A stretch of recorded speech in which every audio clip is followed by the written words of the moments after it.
The votes are in. The cameras were rolling. The smiles were supposed to be automatic.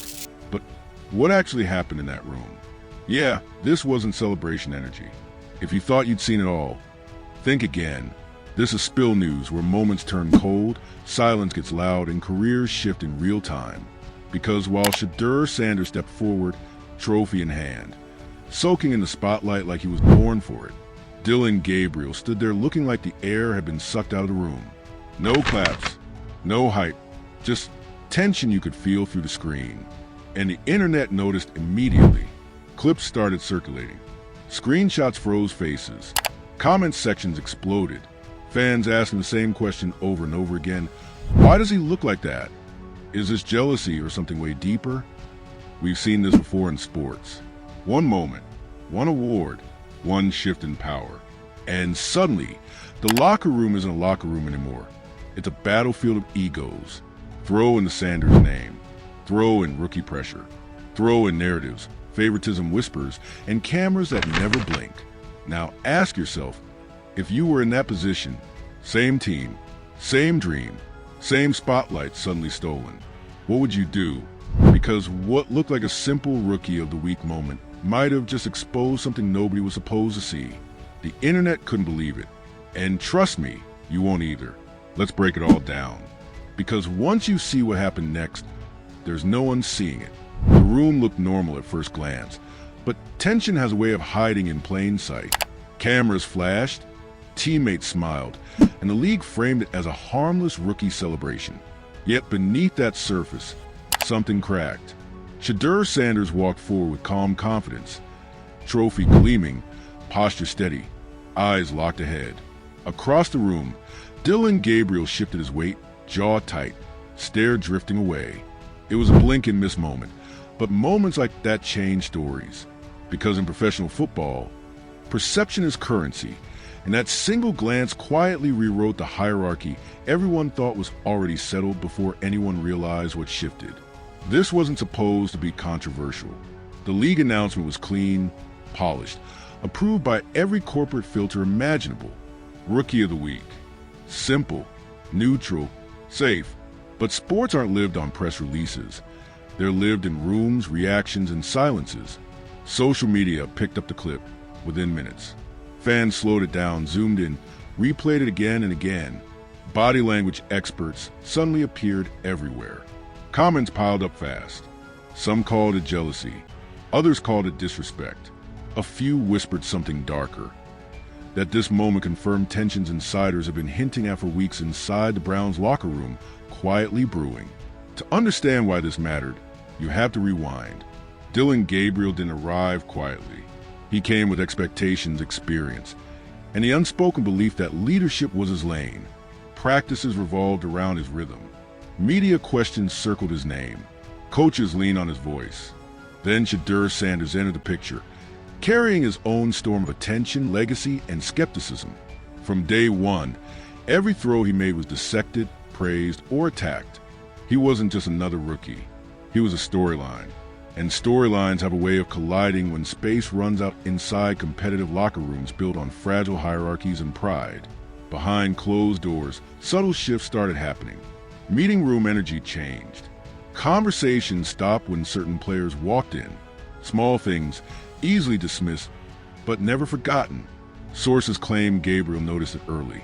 The camera time, the murmurs, the way teammates leaned forward when Sanders spoke.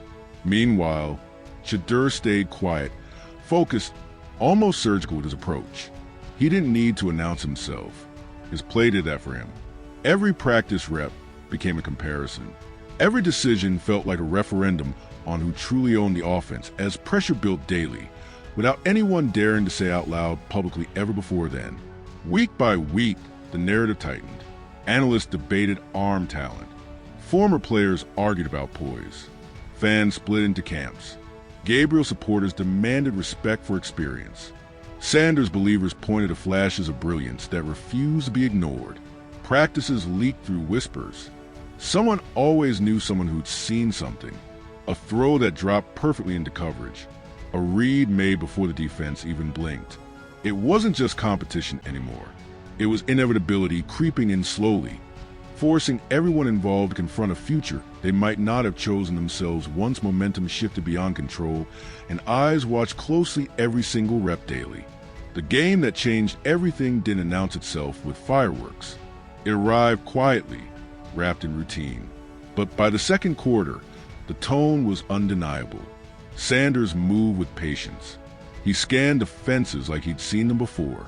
Throws arrived on time, on target, fearless. The sideline reacted differently. Helmets turned. Coaches leaned in. Gabriel watched from a few steps away, arms folded, expression unreadable. This wasn't just about stats. It was about trust forming in real time, the kind that shifts roles without asking permission from veterans, rookies, management, and narratives fans cling to desperately when change begins quietly nearby.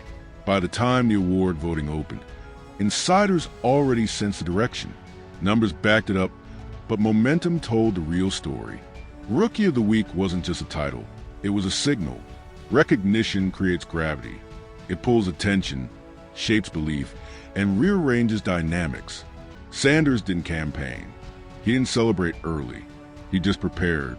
Meanwhile, every delay felt louder for Gabriel. Every unanswered question stretched longer, because when validation arrives from the league itself, silence becomes its own answer, and everyone in the room feels it instantly, whether they admit it publicly or hide behind applause and forced smiles. The announcement day felt staged, but emotions don't follow scripts. Cameras caught the moment Sanders stepped forward. Applause rose, uneven, scattered. Some players leaned in, others stayed still. And Gabriel? He shifted, blinked, exhaled slowly. That single breath became the internet's obsession. Freeze frames everywhere. Think pieces within hours. Suddenly, a rookie award was framed as a takeover. Fair or not, perception locked in. Because in this league, moments don't need permission to become symbols, and symbols rewrite careers faster than any stat line ever could. Once narratives ignite, and audiences choose sides without context or patience left behind today. Privately, people started picking sides. Group chats buzzed. Anonymous quotes leaked to blogs hungry for clicks. One source claimed Gabriel felt blindsided. Another insisted Sanders never intended to outshine anyone. Truth blurred quickly. That's how these stories work. The louder the noise, the harder it is to hear facts. What mattered wasn't intent anymore. It was impact, and the impact was clear. Something shifted that day. A balance tipped, and once that happens in a locker room, restoring equilibrium becomes almost impossible without fallout, because pride, memory, and opportunity rarely coexist peacefully after moments like this surface publicly everywhere fast. Fans felt it too. You could see it in comment sections and call-in shows. Questions turned. Sharp. Was the team choosing sides? Was this the future being announced early? Or was it just overreaction fueled by slow-motion clips and imagination? Either way, the pressure mounted. Gabriel's expressions were dissected daily. Sanders' confidence was framed as either leadership or arrogance, depending on who you asked. No middle ground survived. The story had escaped the building. And once that happens, control is gone for everyone involved, regardless of intention, preparation, or loyalty claimed behind closed doors later on afterward, quietly everywhere else. Inside the facility, silence did more talking than words. Nobody addressed it publicly. Nobody had to. Players read between lines better than any analyst. The award sat on a shelf, but its weight lingered. Practices continued, but eyes tracked different movements now. Leadership isn't always voted on. Sometimes it's felt, and that feeling spread fast. Even veterans notice a shift, the kind that doesn't explode immediately, but waits, building pressure beneath routine, waiting for the wrong moment to release everything at once when expectations collide with ego, opportunity, and timing nobody controls fully anymore today inside teams like this era. And that's where part one truly ends. Not with an argument, not with a fight, but with a look, a pause, a breath that said more than any press conference ever could. Because what people didn't realize in that moment was simple and terrifying. This wasn't the climax. It was the setup, the kind that comes before leaks, whispers, and choices nobody can take back. Because once the room turns cold, someone always feels it first. And what came next? Even his enemies didn't expect when consequences finally surfaced and loyalty tested beyond recovery lines everywhere else soon after this. The silence after that moment didn't fade. It fermented. And when silence is too long inside a locker room, it turns into speculation, then suspicion, then something far more dangerous. By the next morning, blogs that thrive on chaos were already running headlines that felt just believable enough to spread. Sources say tension brewing in Brown's QB room. Inside the moment that changed everything. Nobody had proof. Nobody needed it. The clip was enough. A look, a pause, a vibe, and suddenly, a rookie award had mutated into a full-blown storyline nobody could put back in the bottle. This is where the scandal really started to take shape. Because while fans argued online, something else was happening behind the scenes. Screenshots began floating around private group chats, alleged DMs, anonymous messages sent to small-time reporters who were hungry for relevance. One message, supposedly from someone close to the situation, claimed that the award presentation wasn't as spontaneous as it looked. According to that message, coaches had quietly adjusted the plan last minute, centering Sanders in a way that caught others off guard. True or not, it poured gasoline on an already burning narrative. Then came the leaks, or at least what people were calling leaks. A blurry photo surfaced on X, allegedly taken inside the facility. 2 phones circled in red. A caption underneath read, "When you know before they tell you." Within hours, it had thousands of reposts. Commentators jumped in fast.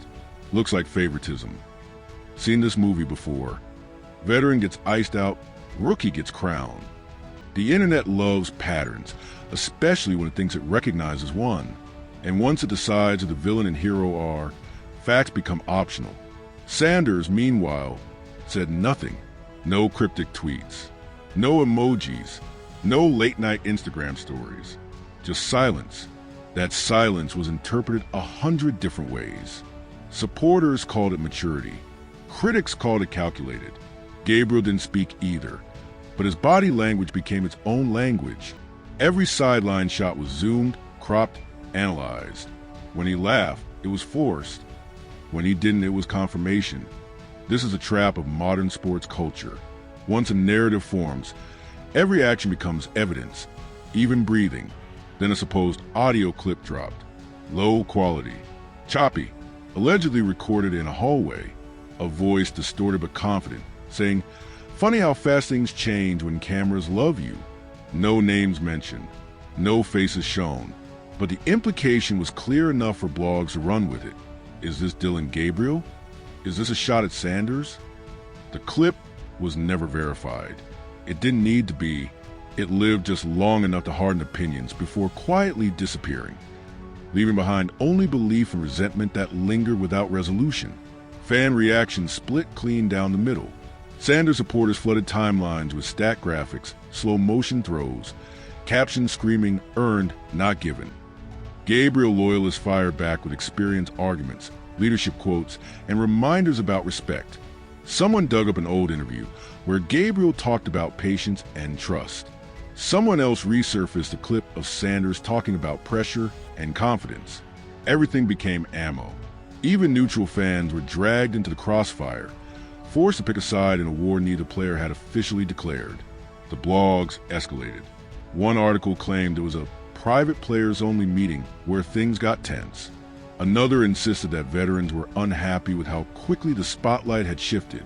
No sources named, just multiple people familiar with the situation. The oldest trick in the book, but it worked. Because when enough outlets repeat the same rumor, it starts to feel real. Comment sections turn toxic. Words like betrayal and snake started appearing. Loyalty was questioned. Motives were assumed. And the idea that this was ever just football faded completely. Then came the most explosive piece yet. A long-form post from a so-called insider account claimed that Gabriel had been promised a certain role before the season. A promise that quietly evaporated once Sanders' performances forced the organization's hand. Again, no proof, just confidence. And confidence sells. The post ended with one sentence that sent shockwaves to the fan base. Some people don't lose jobs. They lose rooms. That line spread faster than any stat line ever could. Sanders finally appeared at a podium later that week. Calm, measured, almost eerily composed. He thanked his teammates, praised the staff, called the award a team thing. On paper, it was perfect, but critics weren't listening anymore. They read between lines that weren't there. Why didn't he mention Gabriel by name? Why did he smile at that question? Why does this feel rehearsed? It didn't matter that nothing he said was wrong. In a scandal cycle, neutrality feels like guilt to someone no matter what. Gabriel's media appearance came next. Short answers, polite tone, no accusations. But one line stood out. When asked about competition, he said, "I've always believed respect is shown, not announced." That was it. That single sentence detonated online. Clips looped endlessly. Reaction videos popped up overnight. Was it shade? Was it frustration? Was it honesty? Everyone heard what they wanted to hear. And the league office? Silent. Teams rarely comment on vibes. Vibes don't violate policies. They just ruin chemistry. Inside the locker room, the atmosphere shifted again. Sources described it as colder, sharper. Less joking, more headphones on, position groups sticking tighter to themselves. It wasn't chaos, but it wasn't unity either. Coaches insisted nothing was wrong. They always do, but players feel these things. Football is violent, but it's also intimate. Trust matters. Timing matters. And when doubt creeps in, it shows up in missed blocks, late throws, half steps taken instead of full commitment. Sponsors noticed too. Social media engagement spiked around Sanders. Jerseys moved. Clips featuring him performed better. Algorithms don't care about feelings. They care about attention. And attention was choosing a side. That reality doesn't stay outside the building. It walks in every morning, sits in meetings, and whispers reminders about who the future might be leaning toward, whether anyone likes it or not. That's when resentment turns from emotion into strategy. Then, just when it seemed like the story had peaked, another name surfaced. A former teammate. Quiet, respected, someone who hadn't spoken publicly in years. A vague post appeared on their account late at night. No names, just one sentence. "I've seen this before. It never ends clean." The post stayed up for exactly 12 minutes before disappearing. Screenshots survived. And with that, the story mutated again, growing teeth and direction. Because now this wasn't just about Sanders and Gabriel. It was about history repeating itself, about organizations choosing futures over feelings, about how quickly celebration can turn into isolation. And everyone watching could sense it. This wasn't resolution. This was escalation. Because when outside voices start influencing inside emotions, something always breaks eventually. And just when fans thought they understood the story, another layer peeled back, revealing consequences nobody was prepared to deal with next. The fallout didn't arrive with a bang. It crept in quietly, disguised as routine. Practices continued. Press conferences stayed polished. Official statements repeated the same safe phrases about competition and growth. But inside the building, something was unraveling. You could feel in the pauses between answers, in the way players avoided eye contact, and how laughter disappeared the moment cameras shut off. This wasn't a crisis yet. It was worse. It was uncertainty. And uncertainty eats teams alive from the inside out. Dillon Gabriel tried to keep things normal. Sources say he doubled down on preparation, arrived early, stayed late, kept his head down. But effort doesn't erase emotion. And when you feel the room shifting away from you, no amount of professionalism fully protects your pride. Teammates noticed a change. Conversations grew shorter. Jokes stopped landing. Leadership, once assumed, now felt questioned. And in the NFL, when leadership becomes a debate instead of fact, the damage is already done whether anyone admits it or not. Shedeur Sanders, on the other hand, carried the weight of attention like a second jersey. Every move he made felt magnified. Every success brought praise and suspicion in equal measure. Some teammates gravitated toward him naturally, drawn to confidence and momentum. Others kept distance, unsure where loyalty was supposed to sit anymore. Sanders didn't ask for the shift. He didn't reject it either. He simply played. But playing well in the middle of chaos is its own kind of statement. And statements don't always heal wounds. Sometimes they deepen them. Mentally, the toll was real. Insiders whispered about sleepless nights, about pressure building in ways numbers can't show. Gabriel's frustration reportedly followed him home. Not explosive, just heavy. The kind that sits quietly and forces you to question timing, trust, and whether patience is still a virtue or just another way of falling behind. Sanders faced a different storm. The expectation to justify every ounce of hype, to never slip, to prove the moment wasn't fluke. Because once the league crowns you early, it also waits eagerly for your first stumble. Then came the subtle retaliation. Not loud, not obvious, just human. A missed look here, a delayed acknowledgement there.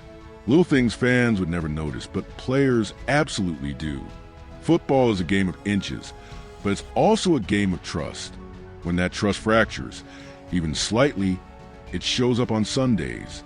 A route run a half step slower, a ball released a fraction later. Nothing dramatic, just enough to change outcomes. Just enough to make losses feel heavier and wins feel hollow. The media sensed it. Questions sharpened. Reporters press harder. How's the chemistry? Do you feel supported? Is competition healthy right now? Coaches smiled and deflected. They always do. But the repetition of those questions told its own story. This wasn't going away. It was becoming part of the season's identity. And once that happens, players stop just playing football. They start playing narratives. And narratives don't forgive mistakes. They amplify them. Gabriel's performance dipped slightly. Not disastrously, just enough for critics to circle. See, they said, pressure's getting to him. Every incomplete pass became evidence. Every sideline shot became a trial. For Sanders, the margin for error vanished completely. One bad throw, and the whispers returned. Was it too much too soon? Did the spotlight arrive before stability? The league is ruthless that way. It builds you up fast and waits patiently to see how you fall. Behind the scenes, the organization faced its own reckoning. You can't undo a moment like that. You can only manage the aftermath. Decisions loomed. Quiet conversations happened behind closed doors. Not dramatic firings or announcements. Just strategy, planning, protecting the future while containing the present.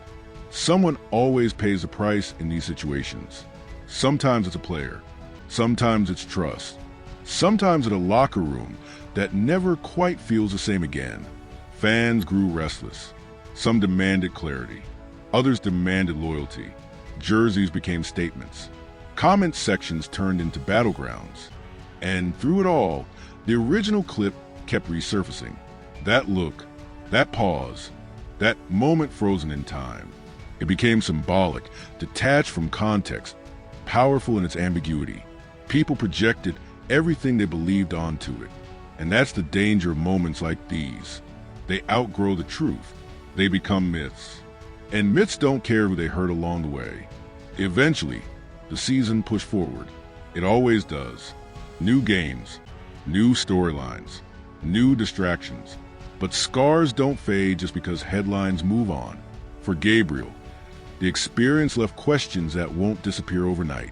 About timing, about trust, about whether patience is rewarded or punished in a league obsessed with what's next. For Sanders, it was a baptism by fire, a lesson in how quickly opportunity can turn into isolation if you're not careful, and how leadership sometimes means standing alone in silence while the noise swirls around you.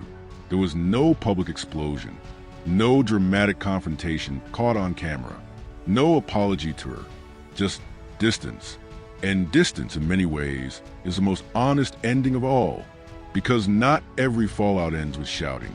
Some end with separation, with paths slowly diverging until the story writes itself without ever announcing conclusion. And that's the part nobody wants to talk about. This wasn't just about a rookie award.